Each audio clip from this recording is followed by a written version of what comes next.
Right, so this is the startup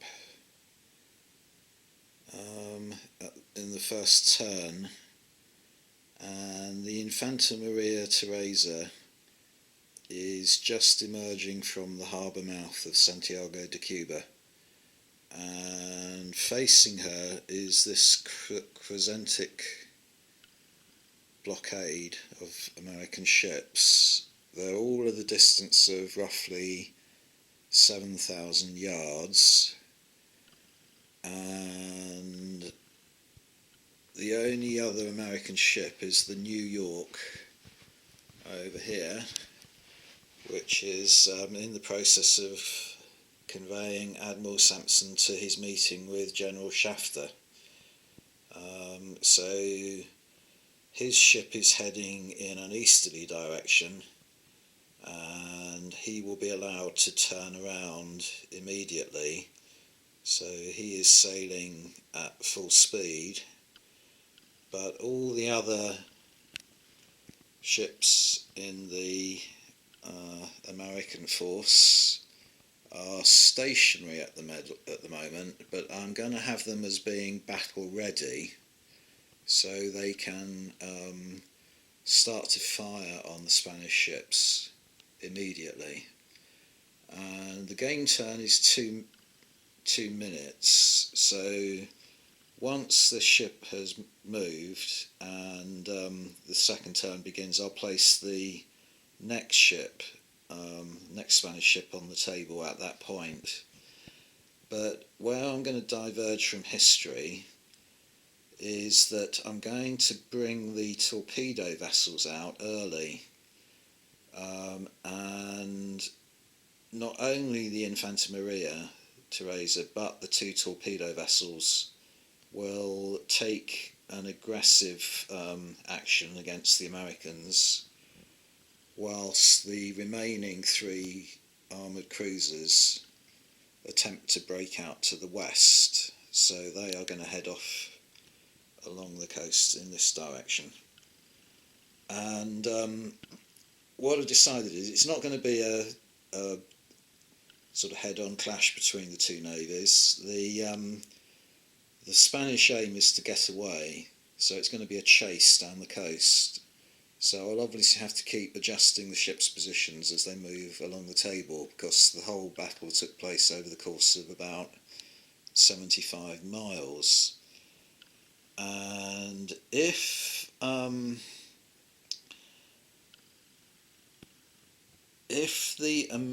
any of the Spanish ships get the table distance between themselves and the most westerly of the American ships, then I will remove the Spanish ship from the table and assume that it's got away.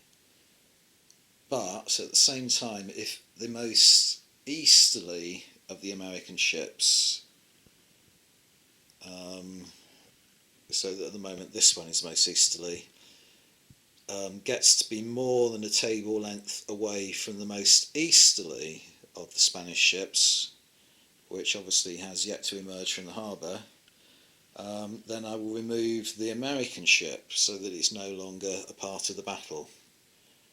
And eventually should get to a state where either all the Spanish ships are destroyed, or they have achieved that 6-foot distance and escaped.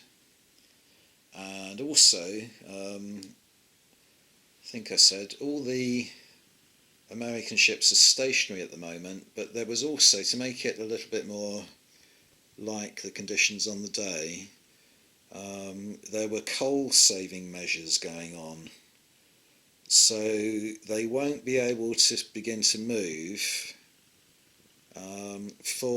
in the first turn of the game, only from the second turn. And in particular the Brooklyn, which is the ship over here, that had actually disconnected one of its boilers, again as a sort of coal saving measure. So it has 3 boiler rooms.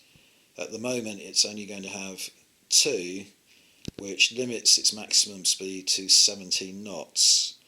But in each turn, starting with the first, you use percentile dice, and on a roll of 0 to 15, or 1 to 15 rather, they get that third boiler connected, so their maximum speed will go up to 20 knots. So, I think that's everything. So, we'll begin the game then, see how it goes. So, it's 9:35 in the morning of July the 3rd, 1898. Right, so in the first turn, the Infanta Maria Theresa came under heavy bombardment from all the 5 ships in the circle around her and escaped unscathed. The Pluton torpedo vessel is following her out to sea, and incredibly, with her one forward firing gun there, she managed to score a hit on the USS Brooklyn.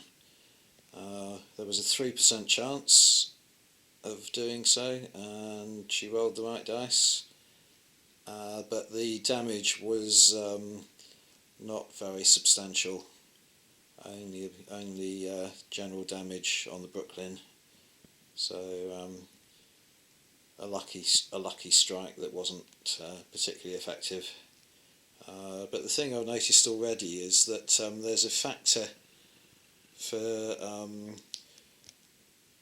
extra batteries firing on the same target. All these shell splashes are making it very hard for the spotters to actually direct their fire. So I think a good tactic from the American point of view would be to change target for some of the ships as the Spanish ships emerge, just so that you don't get that penalty for all those splashes distracting the gun layer. And the New York over here did an emergency turn.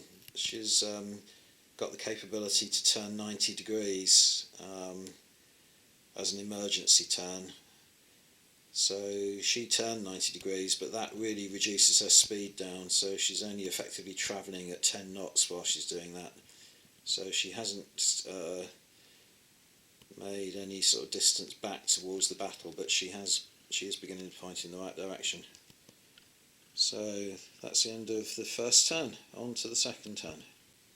So 9:37, the Infanta Maria Theresa is closing the range to the Brooklyn, which has failed to get her third boiler connected. So her maximum speed theoretically at the minute is still restricted to 17 knots, but she's only just got going. She's making 3 knots at the moment, and the lucky shot that the Infanta Maria Theresa made last turn wasn't repeated, so she fired but missed, and likewise the first 4 American ships all missed the Infanta Maria Theresa, so lots of shell splashes around her.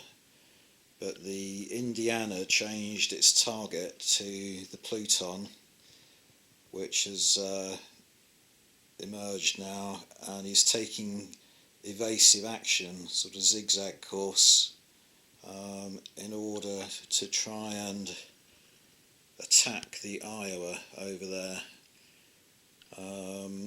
So the fact that Indiana had changed her target and that the target is taking evasive action and it's a small target made her very hard to hit, so the Indiana's fire on the Pluton wasn't effective. The Furor is now coming out as well.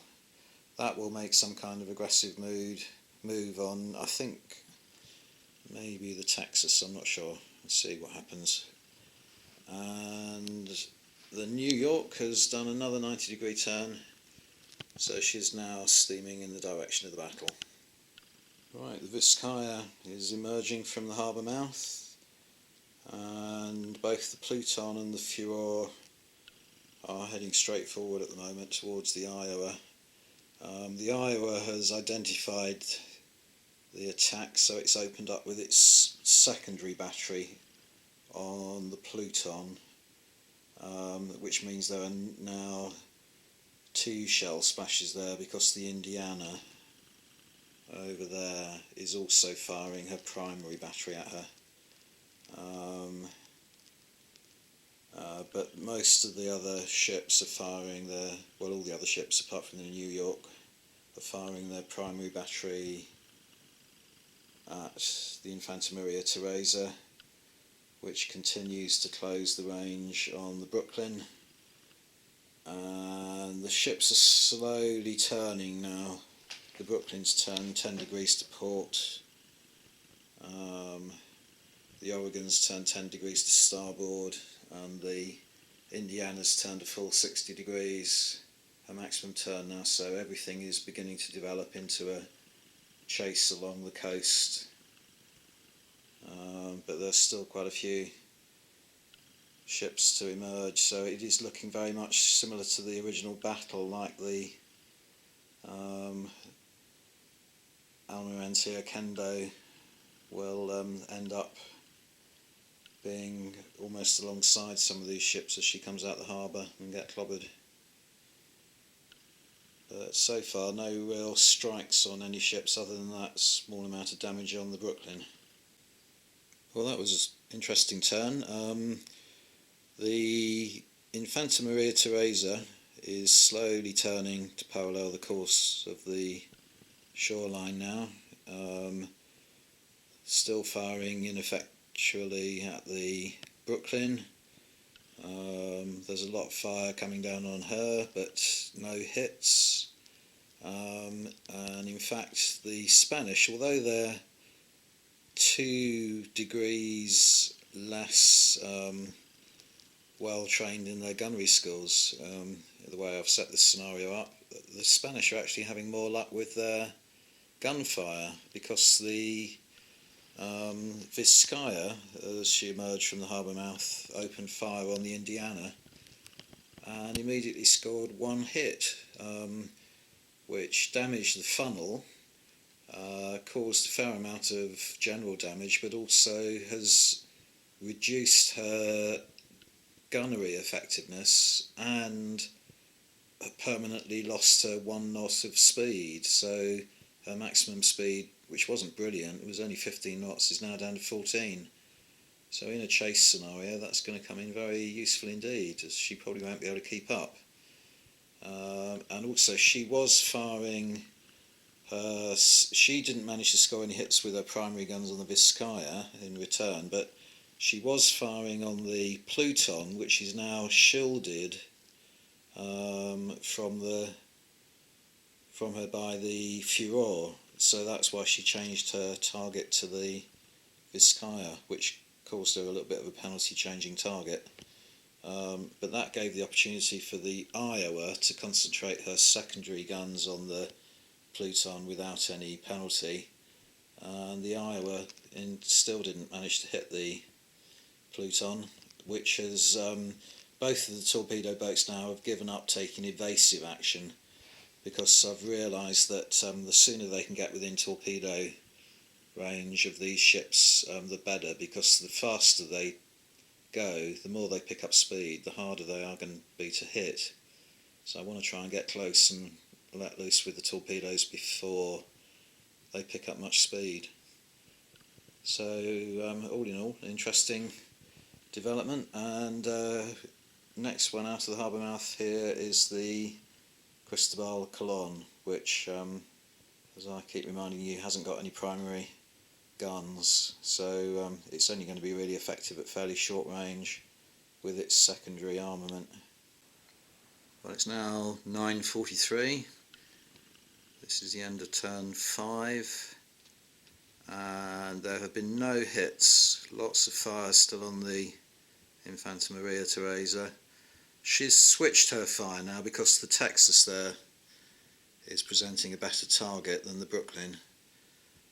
But in switching you have a penalty for the first round of firing, so even though she's a very short range now, she didn't manage to get a hit on her.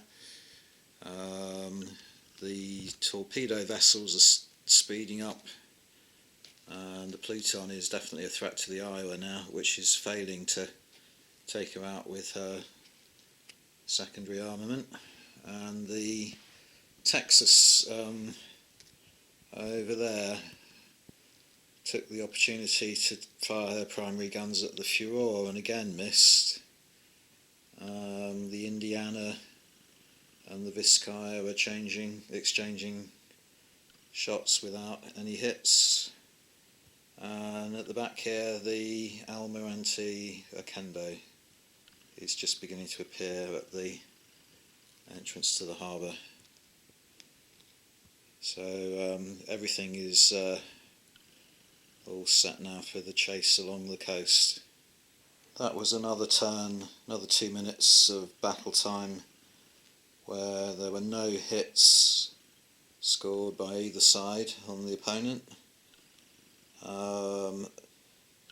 I think the reason that is, I think I may have basically been a bit generous to the Spanish in allowing them to emerge from the harbour mouth here at full speed, because they would be much easier to hit if they weren't travelling at full speed.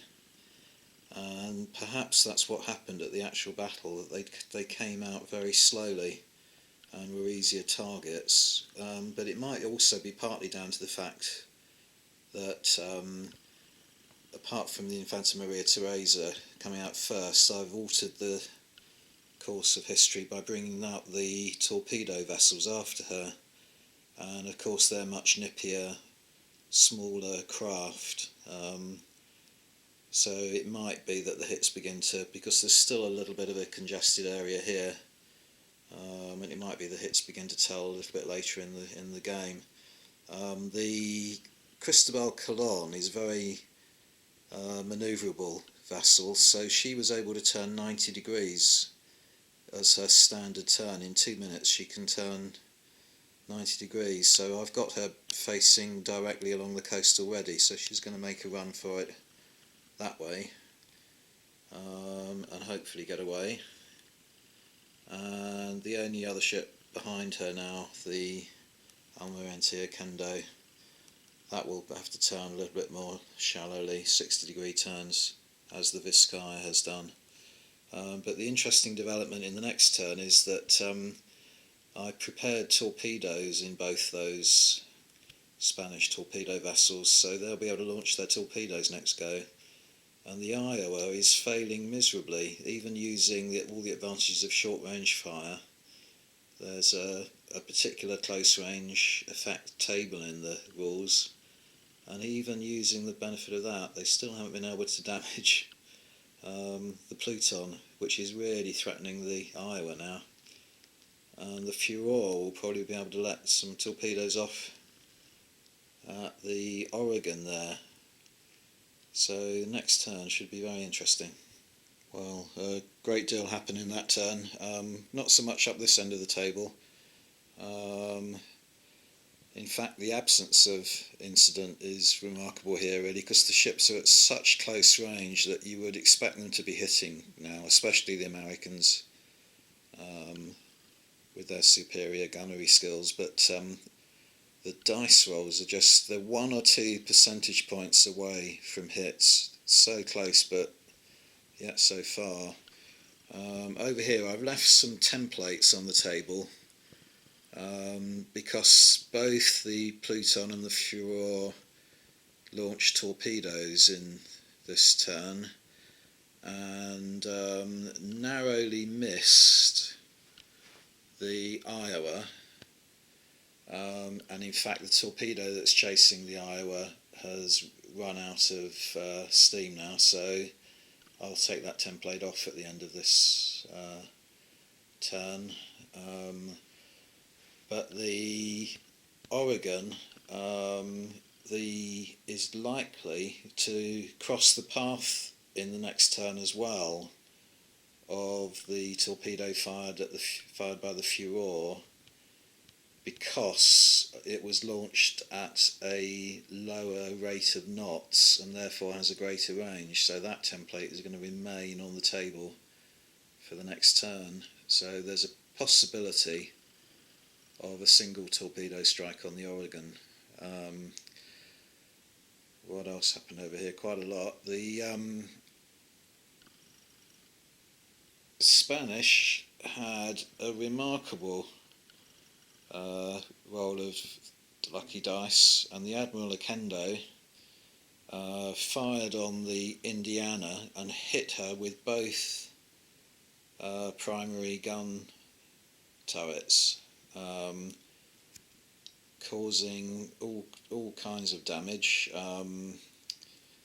There's a fire raging in the ship's mess at the moment. One of the only fire control system for the primary battery has been destroyed, so now they're going to be firing over their sights, which will reduce their ability to hit significantly. What else? They've lost 2 knots of speed, and they didn't have a good turn at all, and they fired on the Akendo and missed. So the Spanish are definitely getting the better of the exchange of gunfire at the moment. And the New York was stymied really, because her target was the Furor over there, and her line of sight was blocked by a friendly vessel. So she didn't fire at all in this turn. She's probably going to have to change target in the next. So things are kind of hotting up, definitely, but it's really apart from the fact that the Spanish aren't managing to pull away, so I suspect as the fight goes on, their fortunes will begin to decline. They're not doing as badly as in the historical battle by any means. Okay, at the end of this turn, the Admiral Cervera continued to fire at the Indiana, but failed to hit her again, and the fire that was on board the Indiana has now been controlled. So that was extinguished, but there were a few repercussions from that, and a little bit more damage consequent upon the fire, as a result of which there was a steam leak, and the ship's speed has been reduced still further, meaning because it's tail ending the American chase at the moment, it probably won't be able to keep up, so it'll probably drop out of the chase. The New York changed her target to the Admiral Cervera, but failed to hit her. The Oregon was struck by the Torpedo, but it was quite a weak. They're very primitive torpedoes at this stage in history, and it did manage to destroy a boiler room, but there wasn't a vast explosion or anything like that. So the Oregon's speed has been reduced as the result of the loss of the boiler room. So again, it's looking good in that respect for the Spanish, because the American ships are really slowing down in speed, and the 2 torpedo vessels are surviving despite coming under heavy fire from the secondary armament of a lot of these battleships, and they've each got 1 torpedo left, so they can come in for another attack, see what damage they can do on the second run. And over here there was finally a hit on the Infanta Maria Teresa. Its forward gun turret was struck, but the shell, this was a shell from the Brooklyn, the shell passed straight through without detonating, so it just left a bit of ventilation as it went by. And that was the end of, I think that was the salient points from that turn. And that turn went by with no hits anywhere. So this is basically how the chase is progressing. Those 2 Spanish torpedo vessels, I'll probably give an order to prepare torpedoes in the next turn. And There's a couple of ships over here. The Indiana's definitely not being able to keep up speed now, and the Oregon, I said she had a boiler room damage. It was actually an engine room damage. So her maximum speed is 9 knots now, so she's going to drop back after that hit from the torpedo. So although the Almirante Cando looks a little bit beleaguered, she's still got her full speed. So it would probably just turn into a contest between her and the New York in the middle there, as the other two ships fall away. So, next turn. Right, in this turn the Infanta Maria Teresa has turned her guns on the Brooklyn now, and no hits in the exchange of fire between them. But the Texas has now come under fire there from the Cristobal Colon, firing her secondary armament, so the sort of lesser armament, as she doesn't have any primary guns. And she did manage to score a hit on the superstructure, but minimal damage as the shell didn't penetrate the armour. And the Vizcaya equally managed to score a hit on the Iowa over there. That was on the Barbette, but again, Barbette was very heavily armoured, so the shell didn't penetrate, so minimal damage.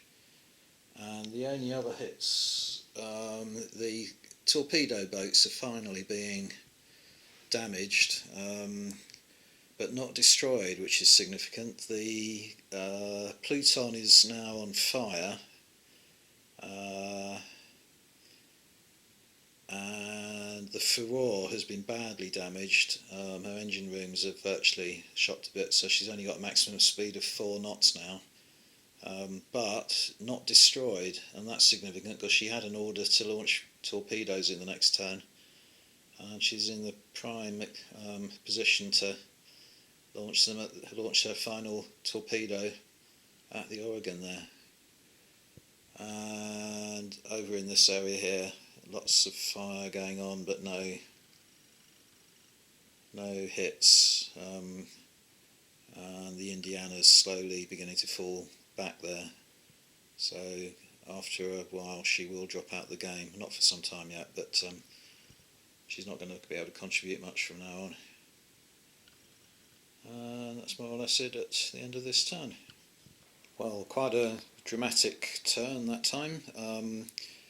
The Infanta Maria Teresa is firing on the Brooklyn, and the Brooklyn actually managed to reconnect that boiler at last, so its speed is now 18 knots, but just as it managed to pick up speed, the Infanta Maria Teresa got 2 hits in on it, which has absolutely shaken it to bits structurally, and its fire control system for the primary battery has become misaligned, which means it's permanently going to be at a deficit when it fires. It's got a penalty when it fires, but also in the next game turn it can't fire its primary battery at all, and it will have to reacquire the target on the turn after that. So that's a real score for the Spanish there. And over here, lots of firing going on but no hits, but real drama in the corner over here, where excuse me, the Oregons managed to avoid the torpedo that was fired at it by the Furor, so it's now safe from that, and the New York managed to hit the Furor and cause a couple more fires, which resulted in an explosion, and the Furor is gone.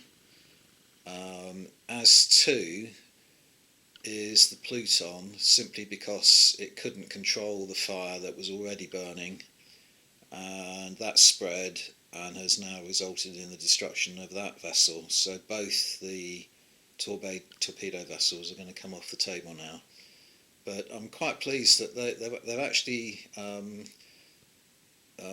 worked. The strategy of bringing them out early has worked because they've caused a couple of these ships here to have a permanent loss of speed, and they're just going to fall further and further back.